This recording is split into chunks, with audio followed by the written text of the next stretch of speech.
Walked in the room, he thought my dad was the owner. And then when, like I said, once he actually met me, he was just like amazed, like super amazing. And that's what I'm saying, like getting paid like $30,000 to $40,000 in high school, bro. That was like the biggest accomplishment of my life. And I just was like, that's when I really wanted to be a true entrepreneur, because it was like to know that I can build something that I really love and, to sell it, or even if I would have just sold them a percentage of it, or, something like that. It's just like knowing that you can make in one day with someone, it takes somebody like a year to make. That's what I really love about entrepreneurship, is that you can do something one time that can pay you for the rest of your life. This is the Real Talk University podcast, where your hosts, Andre and Christian, explore success stories outside of the classroom.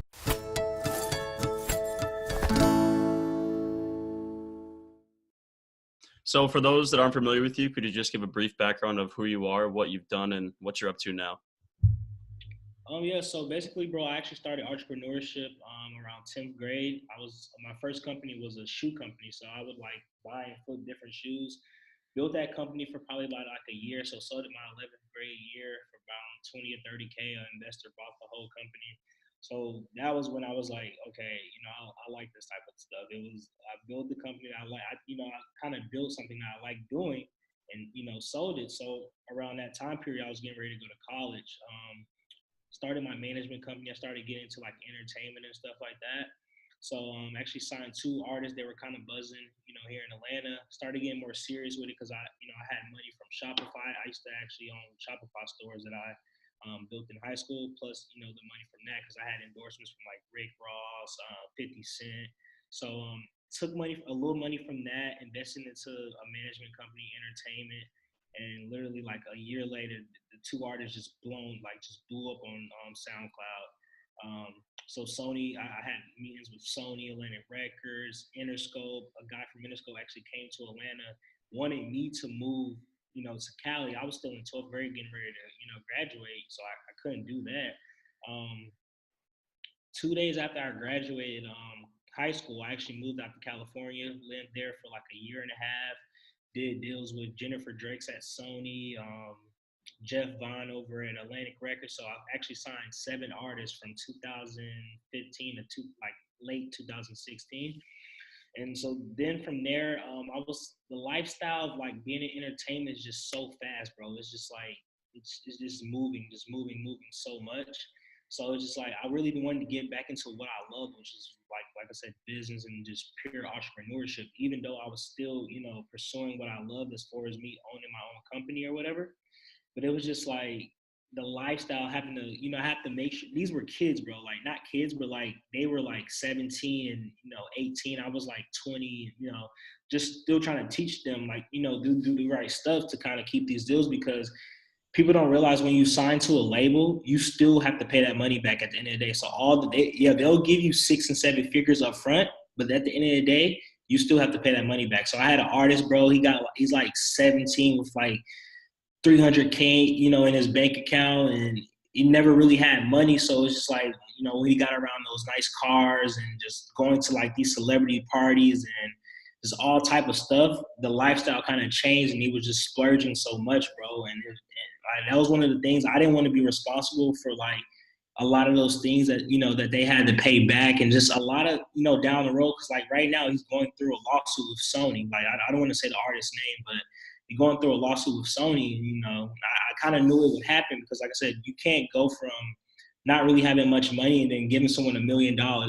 That's why I like building. So with my companies that I had before, I built from ground up. So when I got, the higher money, I kind of knew what to do with the money, or like to reinvest it, like, So then from there, I got more into like, building Shopify stores. I actually moved back to Atlanta, started building Shopify stores, made a little money from that. I had a real estate company. So this is when I got really big. This was late 2017, about to be basically last year. So all last year I was working on Airbnb, doing Airbnbs, made over 50K doing Airbnbs. I started trading Forex. I actually started trading Forex January of last year. So this January made a year for me. I was able to make over $100,000 plus, trading Forex and stocks. And like I said, bro, just from there, I was just building just different companies. Maybe if it was a company I took like maybe invested 1,000 and built this like 6,000, and maybe sell it for 10,000. I was working with different social media, brands and stuff. So yeah, bro, that's a little bit about me. And then like I said, now after 10x, bro, it just opened my eyes to a way bigger vision than what it is. So I don't know if you guys were already following me or just kind of seeing the type of things I was doing before 10x. I was literally at like 15K followers, bro, and I was getting some consistent stuff.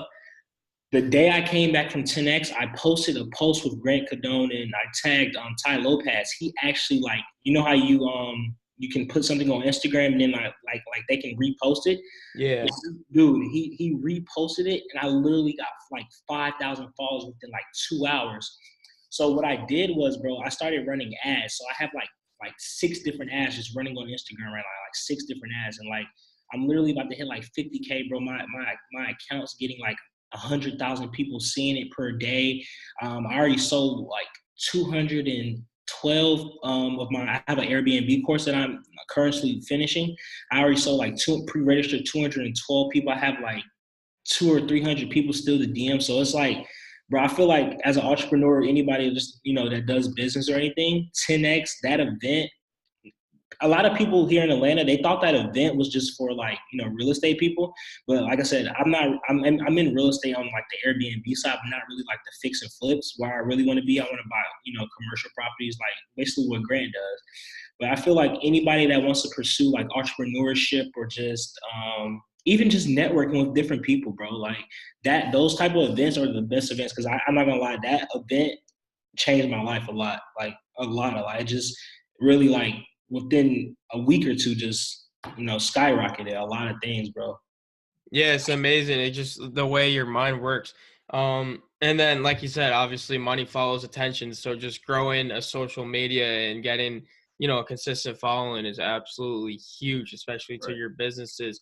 I just want to ask real quick before Christian jumps in, what exactly what your sneaker business was when you were in high school? Because I actually started something in the sneaker Twitter world, like an add to cart service business in high school as well, and had some experience with that. So I was just interested in what you were doing. Okay, so basically, I actually started that in 10th grade. It wasn't a company at first, but then I kind of put it together. And, it was called the Backpack. So basically, my dad would invest in me. So he'll give me maybe like each shoe release, like when Jordans would come out, or Nikes or like Yeezys, when they were like really popping, where like you couldn't even go to the store and get shoes. My dad would maybe give me like 6 or 7K. I'll hire some friends and go out and camp out with me. I would literally buy like 10, at least at minimum 10, sometimes up to 20 pairs of shoes, literally, bro. I would have literally the first like 20, 30 people online would be, there trying to get shoes from me. So I would get like literally the best Jordans that were about to, I knew for sure they were going to sell out. I would buy as much as I could with that money, resell them on my website, eBay, just all different, shoe stores. And I also had a friend back then who owned a shoe bot. So if I couldn't get them in stores, I would try to get like those. If I needed to use a shoe bot, that means the shoe was very, very popular. So I probably wouldn't even be able to get like no more than like 5 or 6 pair. But literally think about when the Red October Yeezys came out, you can get them for like $300, bro. Those go for like nowadays like 6 or 7K. So that's kind of the type of things I was doing. So like, for example, I'll maybe get a Jordan at retail for like 175. If I wanted to like just get it gone like that same day or just that same week, I would just resell it for like $300, bro. So that's more than 50. You know what I'm saying? That's more than 50% return. So that's kind of what I was doing. Dude, that's actually so cool because I actually did like the same thing when I was in high school. And it's actually crazy to look at because like the sneaker game now is so saturated, but like there was so much opportunity like 3 or 4 years ago. And I did the same thing. Like I went to my dad and told him there's an opportunity here. I don't have money to invest, but give me like the first few $100s for the first shoes. Let me flip them. I'll pay you right back. And then I generated some money to take and go and reinvest in the shoes. And then it was full profit from there on. And like I had sneaker bots, like we'd camp out at local stores. So that's actually sweet that you did that. I'm gonna let Christian. Yeah. Did you actually get your hands on a pair of Red Octobers? Yeah, yep. I actually in my lifetime had 3 pair of Red Octobers, bro. That was I would, yeah. Those are probably about the second or third of my most expensive shoes that I've ever sold. Do you ever wear them? No. No. Nah, screw All right. that. So back to the music part. Like, how did you get people like Rick Ross to get involved with you? Yo, it's crazy because as I was promoting my drink, I had a commercial. The guy who actually shot my commercial works for Cartoon Network. So the commercial was doing pretty good. Had it all over YouTube, ran some ads on it. This is where I didn't really know about ads, so I actually like hired a whole branding company. Well, my parents helped me. I was still young. I actually started that company when I was in 10th grade, sold it when I was in 12th. Took 4 years to really kind of build it. Rick Ross actually invited me. I was maybe like 16 at the time. He invited me to, he has a thing here in Atlanta every year called MMG Weekend, which is the biggest pool party in Atlanta. He invited me. My dad went with me, and I was just showing him the drink and stuff, and he's just like really like, he just wanted to he actually wanted to invest into it. The thing was, I knew that company would take like $2 or $3 million to really, go where it needed to go. So I was kind of just like branding it and putting it together. I knew in my head that I didn't have the funds or the sources like right then to really take it to the next level. I had it in a few stores like around, but I knew that I would need like a big budget to really take it. So I just wanted to just build the awareness, build just the whole brand, and I knew eventually I was going to sell it. So yeah, he got behind it once. Rick Ross got behind it, and a lot of people, like once he posted it, a lot of people started seeing it. I like, bro, in Atlanta, the drink, like people were commenting to me, asking me when is it coming out, blah blah blah.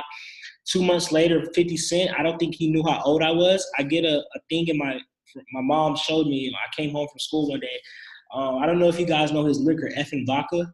I get like a whole case of effing. I actually have one. I actually have one in my condo here. I get a whole case. I'm like 16, 17 at the time. A whole case of effing vodka with a letter from 50 Cent saying that he wants to work, with my company. He signs each and one of them with his name, and then, like I said, the letter had my name and stuff on it. So from there, he flew me, and like actually posted the Instagram a picture of it today on Instagram. He flew me, my dad, and 3 of my friends out to an event that he was having in Tennessee. So he kind of, helped me with more branding. And like, these were just some of the bigger people that got behind it, bro. It was a lot of more like influencers. And I don't know if you guys know like Lil Vicky.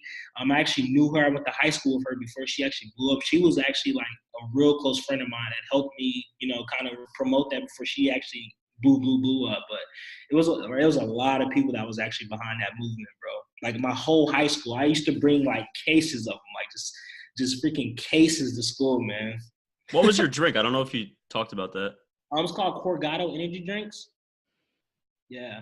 Where'd That's you dope. where'd you get the idea for that? To be honest, one of my friends, he's actually an R&B singer. He's actually signed to Sony. He gave me the name because I literally, like, I knew I wanted to do a drink. I had so many different, names for it, and I had like mock-ups and just, all type of things. I actually networked with someone that was from India that actually designed my whole bottle, and it was just like the bottle was crazy. Like even the commercial, I'll send you after the recording. I'll send you guys the link to it. It's on YouTube still, and the commercial just like you can tell someone that works at like Cartoon Network or just like somewhere that kind of did it. It was a pretty big budget for the commercial as well. That's fire. Yeah. So is it still out or is it discontinued? It's discontinued. The thing is, I actually still talk to the guy who bought it. The guy who bought it is actually going to like revamp it. He's still going to do Corgato, but he's like, it's been like 2 years now, but he's like revamping it. He's getting some of the flavors. Like, I had him copyrighted, but he's trying to like, edit, kind of do the flavors to where it's like him. Because I was working with a manufacturer in Vietnam. So we had FDA approvals, bro. That took like a year to get. We had, all the stuff. But he's just like revamping it and doing a lot of things for it. He has the money to really, like I said, do what I wanted to do with it. But he's just trying to do it the correct way. That's awesome. Dude, so what was it like? So when did you sell it to him? This was my senior year, so it's going on like 3 years. Like, this happened like the end of 2015, so like it's going on like 3 years, yeah. So you were in high school still, right? Yeah. Mm-hmm. So like, what was it like selling a company in high school? And like, what did this guy think of buying a company from like a senior in high school? See, that's the thing, bro. He actually didn't know. He didn't know who he was talking to at first. And I was just, Oh, wow. like I said, I was just very, very educated. He set up a meeting. He flew down here because he's from Taiwan. He flew down here from Taiwan, met with me, my dad, and we had my dad's lawyer, and then I had a lawyer as well. And dude, literally, when he walked in the room, he thought my dad was the owner.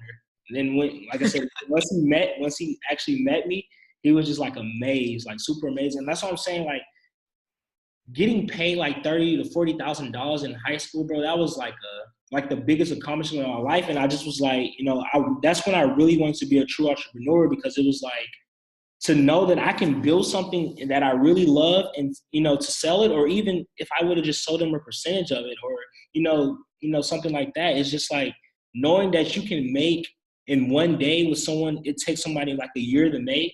That's what I really love about entrepreneurship, is that you can do something one time that can pay you for the rest of your life.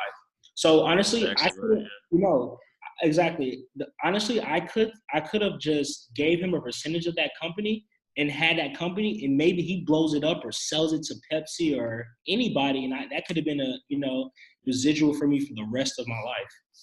Right, definitely a learning lesson there. But did you how did you think to make the drink? Like, were you sitting in your garage, like putting stuff together, like in the kitchen, or were you like sending it off to a manufacturer to like test out flavors? All right, so the crazy thing is, my uncle, he actually owns I think his company is worth like $15 million here. So it's a milk company out here in Atlanta. And he actually referred me to a manufacturer that does like milk, juices, carbonated drinks, and just all type of things. I'm just like, I remember helping him do some stuff at an orphanage one year near Christmas, and he'll take like 100,000 carts of milk there and don't just donate it. So I remember just helping him unload, because he, even though he's a CEO, he did stuff like as the employees would do as well, giving back. And it just kind of like taking those things off the truck and taking it in, and just for him to know that's his brand, it just hit me kind of like. So he, like I said, he gave me the manufacturer. I just started talking to them, and bro, they would send me like 10 different flavors. I would tell them stuff. We would do Skypes all night after, like when I get home from school, because like when it's nighttime here in the USA, it's daytime. So I would have to stay up like 2 or 3 in the morning just to talk to them, when it's their time. And bro, they would just, like I said, they would just send me like different samples and all type of stuff. I actually had a 100% natural flavor, which was called honey ginger, that like people that don't drink energy drinks, that's like 40, 50, 60, bro, they loved it. They loved it. So it was just like different flavors that our main flavor was pineapple. But like I said, the honey ginger was more targeted like older people, stuff like that. And like I said, they loved it. So it took me about 6 months to really get the flavors that I really wanted to, go with. I had some real nasty flavors, some real good ones. And like I said, some of the real good ones had just too much sugar, and it's just all type of different things. So it took a while to really get the correct flavor that I wanted to go with. That's awesome. Sweet. Yeah, so like obviously you founded companies in high school. I did something similar, but what was it like for you, like with your friends and teachers? Like, did they know about it? Did you kind of keep it like private? Like, how do you handle that? All right, so my friends, literally all my friends knew, because I always had them doing something. Like I said, the guy I signed over to Sony, he was one of my best friends. He's still my friend to this day. Yeah, I mean, everybody knew, my teachers knew I was going to be successful. I actually went to a school where you couldn't really bring technology, but bro, the only thing I ever got in trouble for school is bringing my laptop. I had to bring my laptop. I needed my laptop. So I would get kicked out of class and stuff, just, for pulling out my laptop or being on my phone, checking Shopify orders that, just came in, and just all type of little petty stuff. Yeah. And like I said, all my teachers would talk to me. They knew that I was, going to, be successful. I actually still talk to one of my teachers, because he was one of my mentors at the time as well. Like I said, I was never like a troubled kid that troubled in high school. It was just mostly like just business, bro. Like I was trying to mix school with business, and just, bro, my ambition was just so high. It was just so high. So, yeah, that was, That's like I said, awesome.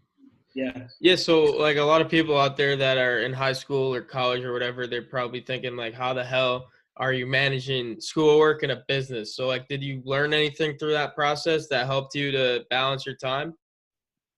I'm not gonna lie to you, bro. Went to college for a year, dropped out. First year of college, I just knew, me personally, I couldn't manage both, bro. I had a full ride scholarship and everything to Georgia Southern, but I just couldn't. I don't know what it was like.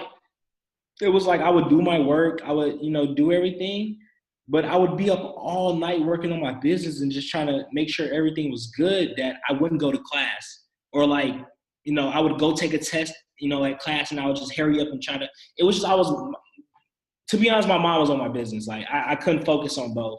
And I was in school getting a business degree anyway. So I would rather invest in some mentors and people help me, which I'm doing now, and just going, that route.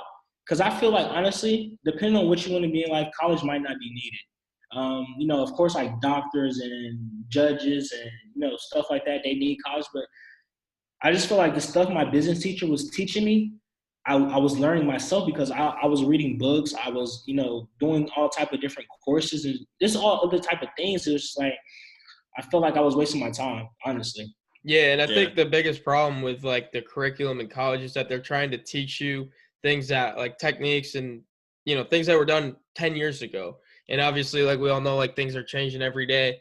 And I think the most important thing that can be taught in business is just like personal development. And that's the one thing that they don't teach. So Yeah. So with some of your earlier companies, did you experience any failures along the way?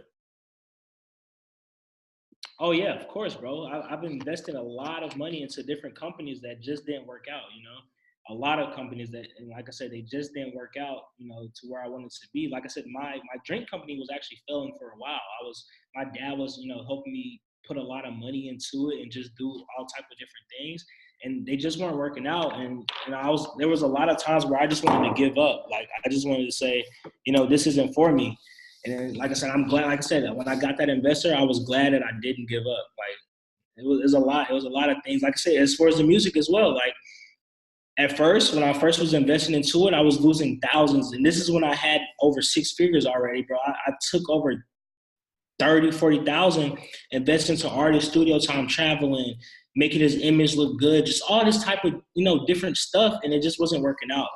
Like I have a lot of, other companies as well that just, were not doing what I wanted them to do. So it's a lot within business, bro. yes.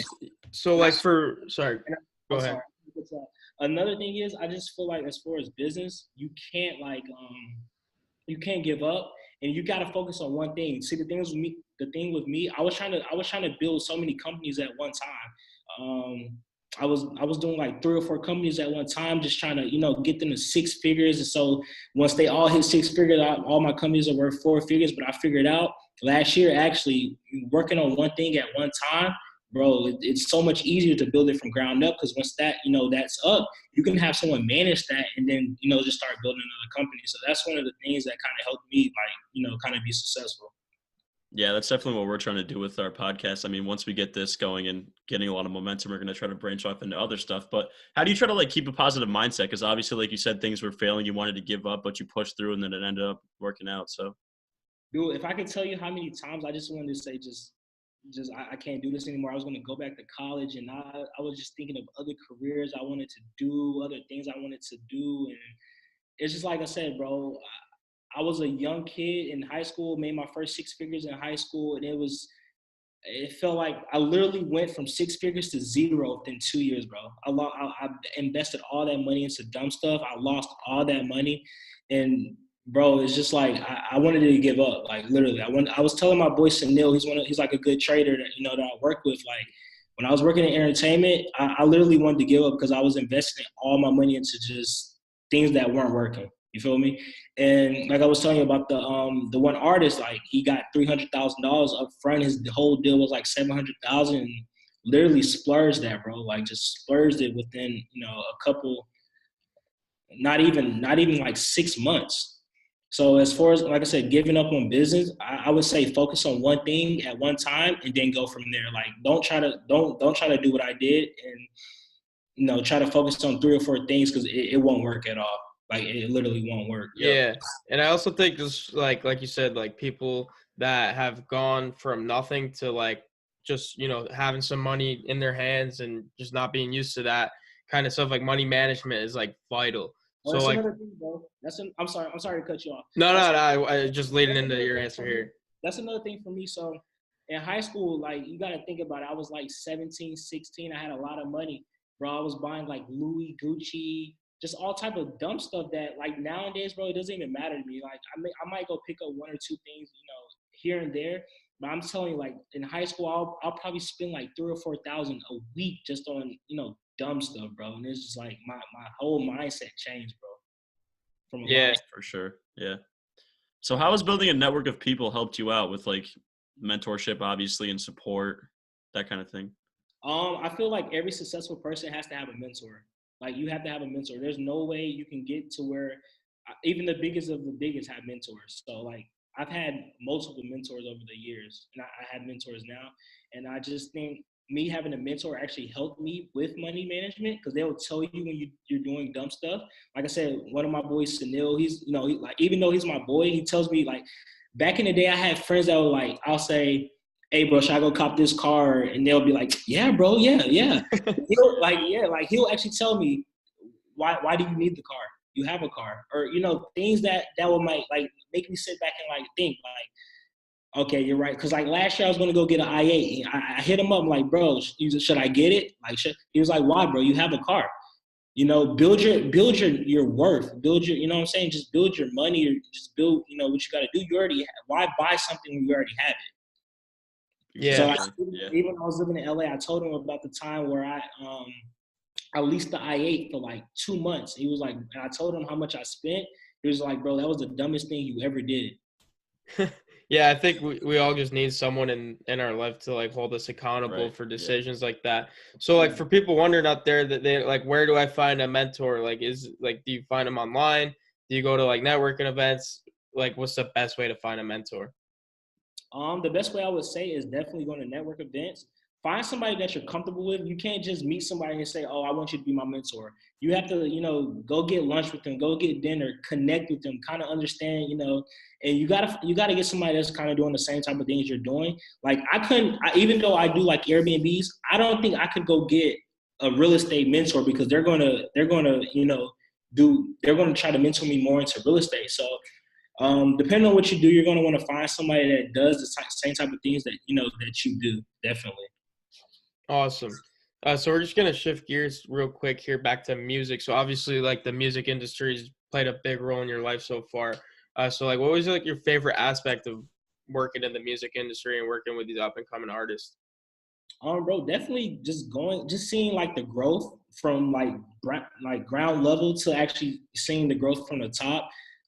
Definitely the parties, a lot of the celebrity parties, just networking with different people. Yeah, that's pretty much it, bro. Just kind of like just seeing that growth from bottom and to the to the top, even though they make dumb decisions as far as money wise, but just seeing like where they were to where they're at now. Yeah. Definitely. How was that MMG party with Rick Ross, that pool party at 16? That must have been like insane. Dude, it was lit. Like I literally met so many influencers there, just so many, bro. Like imagine just like a whole lot of celebrities that you see on the internet just in one place. Who was there? Like besides Rick, like Meek Mill, that kind of. Oh yeah, Meek Mill, Fabulous, just bro, like with their Soldier Boy, and this is when like Soldier Boy kind of went down a little bit, but he was still like everybody knows Soldier Boy at the end of the day. It was literally a lot of people there, just Instagram models, it's all type of people, bro. Dude, that's crazy. So, like obviously you've worked with young people just getting started in the music industry. So from what you've seen with the people that ended up being successful, what's some good tips for someone that's just getting started as an artist to gain exposure and to, make it to where they want to be? Definitely do not sign any paper without a good lawyer. Don't sign anything without a good lawyer. I'll tell you that's the first mess up of a lot of new artists. Invest in yourself. Don't try to get money so quickly. Like invest in yourself, build your network, build your market. Do a lot of stuff yourself, and then go to a label. Because honestly, a lot of people go straight to a label, and then months later you start hearing like, oh, I hate this contract, or oh, I hate this label, or just different stuff. So I just feel like a lot of people, if you can find an investor that would really just invest in you, you really don't need the label, bro. You get more money just being independent, honestly. Yeah. I've always wondered, like, why do people sign with labels? If you're popping on SoundCloud and like getting a ton of listens on Apple Music or whatever, what is the point of having a label? The biggest thing of like why people do sign with label is more exposure. Literally, just more exposure and more, network of people. There are people that's blown up that still aren't signed to labels. You might think they're signed to labels, but they're either like independent or they just have a really, really strong management company. Yeah. So Gotcha. how about in terms of like putting out new music and content, like when you're first starting, like what's the importance behind that, and like any tips as well? So you just got to be consistent. Just like with any other, anything, people that do branding or just social media, you have to be, or YouTube, you have to be consistent. So as an artist, you can't put out one song 1 week and then maybe, wait 3 or 4 months. You got to maybe, especially for a new artist, like a bigger artist, yeah, of course they can do that. But like a new artist, you just got to be consistent. You got to do shows. You got to show your face. So with my artists, I was always making sure they're, in at least a different state, once a month, or just we're traveling, or just, doing a lot of stuff.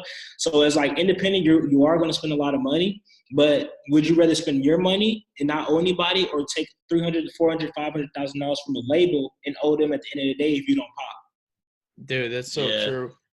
That's crazy. Yeah. So who are you associated with nowadays? As far as like managing, do you manage?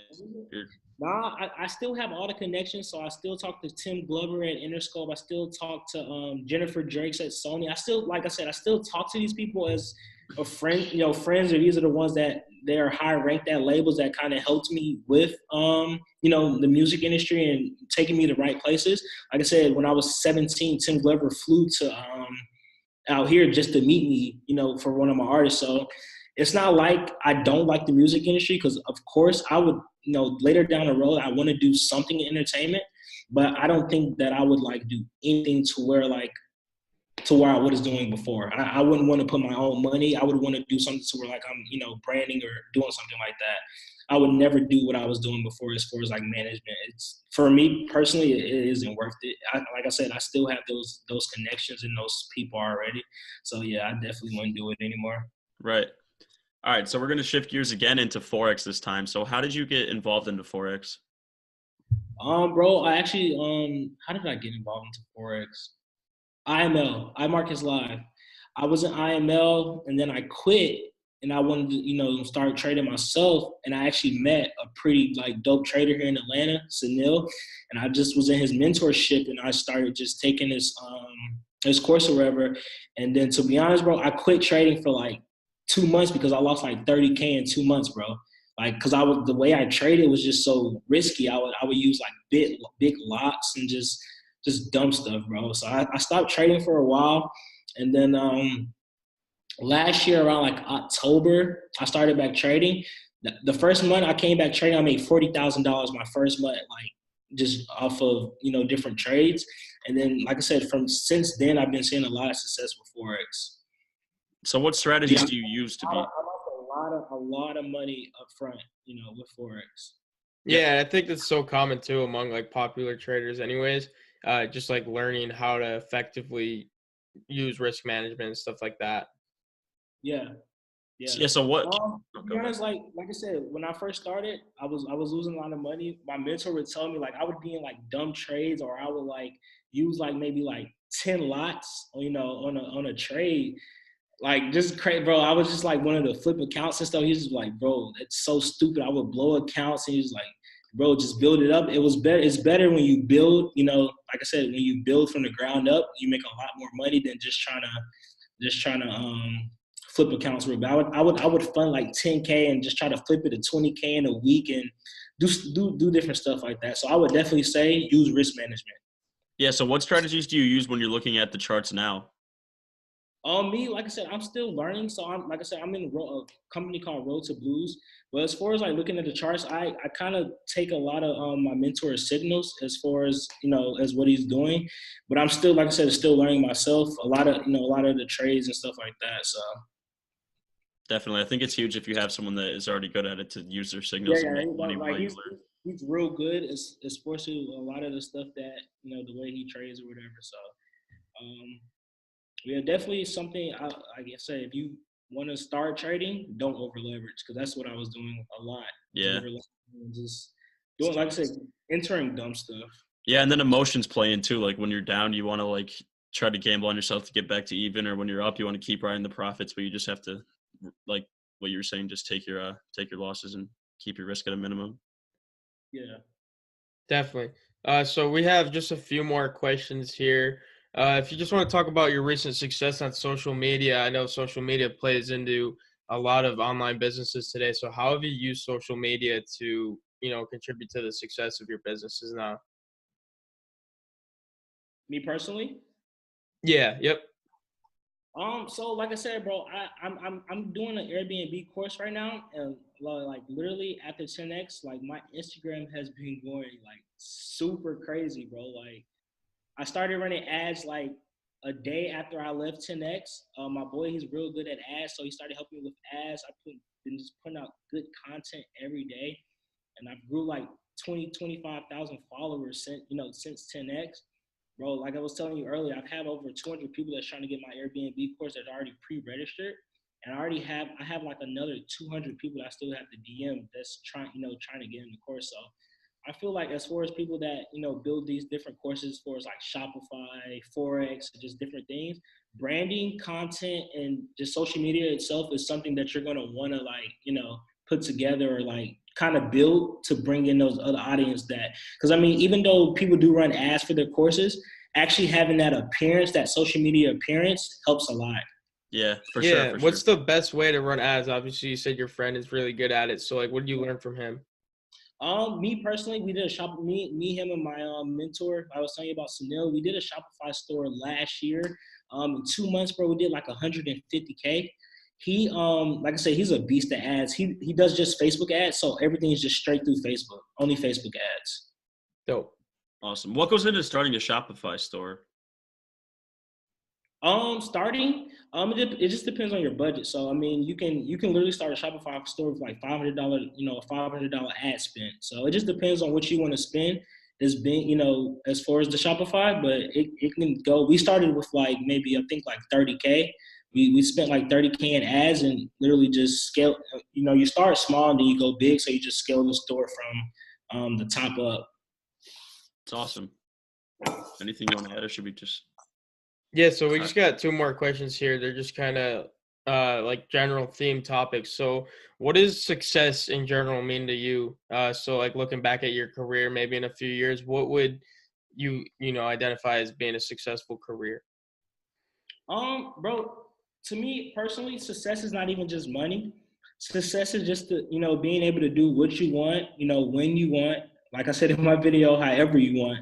And like I said, being able to take care of your family, just living the life that you want to live. Like what success means to me could be something totally different to you, or to the next guy or the next person. So it just depends on what your goals are and how do you want to live. Like maybe my success could be living in a mansion in Beverly Hills or something like that, but somebody else's success can be living in a nice condo or a nice apartment, in Atlanta. It just depends on what your goals are, and if are you achieving those goals? Are you doing the right things to get those goals finished? That see me personally, I want my success to start young so I can start. I really want to be a billionaire so I can help. I want to help 1,000 people in my lifetime. And I don't mean just help to where they're to where I'm just like helping them, giving them resources. I actually want to like help them hardcore, just help 1,000 people in my lifetime. So like I said, it just depends on what your goals are as far as what success would mean to you. Yeah, and that's like awesome. that's a big why. It's like an amazing why. Just wanting to do everything you're doing now in effort to help 1,000 people in the long run, which is really cool. So like having like a reason behind what you're doing definitely helps to get to where you want to be. Yeah. Yeah. Yep. All right, we're just gonna wrap up with a lightning round quick. We're just gonna ask a few questions that you can just rapidly answer. You don't have to give a ton of Okay. explanation. So first, what would you tell your 18-year-old self? Stop. Stop. I was doing stupid stuff, bro. Like I was just spending dumb, like I was telling you earlier, just spending dumb money. I would honestly, what I would tell my 18-year-old self, when I leave the house, leave my wallet there. Yeah, that's huge. All right, 2, what's the best advice you've ever received, and also what's the worst? The best advice I ever received was to always put yourself first and follow your dreams, bro, because someone will tell you to do not, to not do something, and then you can end up missing a chance of a lifetime. Do you not understand that I wasn't going to go to 10X? A lot of things would have still just been, the same, even though I was doing good. I just felt like after 10X, bro, I was just so pumped up. I was just, like I said, I was just so, I don't know what it was, bro. And then you said, what was the other question? What's the worst advice? Worst advice, get it. And when I was shopping, when I was doing, get it. People saying, get it. Yeah. All right, so on the topic of shopping, what's the best purchase you made that was $100 or less? $100 or less. Whew. A pair of Gucci socks, I guess. That's Gotta awesome. flex the socks. All right, last one. What would you put on a billboard for the whole world to see? Like, what message? What message? Let's see. What message would it be? Like a slogan? Yeah, just like something a that you would want quote the or world to. something like Okay. that. Something like "Go get it, your dreams are waiting on you," or something like that. Like in just all bold letters. Go get it, your dreams are waiting on you. That's dope. That's dope. Well, dude, we really appreciate the time. That was really fun, man. Nah, yeah, definitely, bro. Like I said, I appreciate the thing you guys are doing, bro. Your podcast is pretty dope.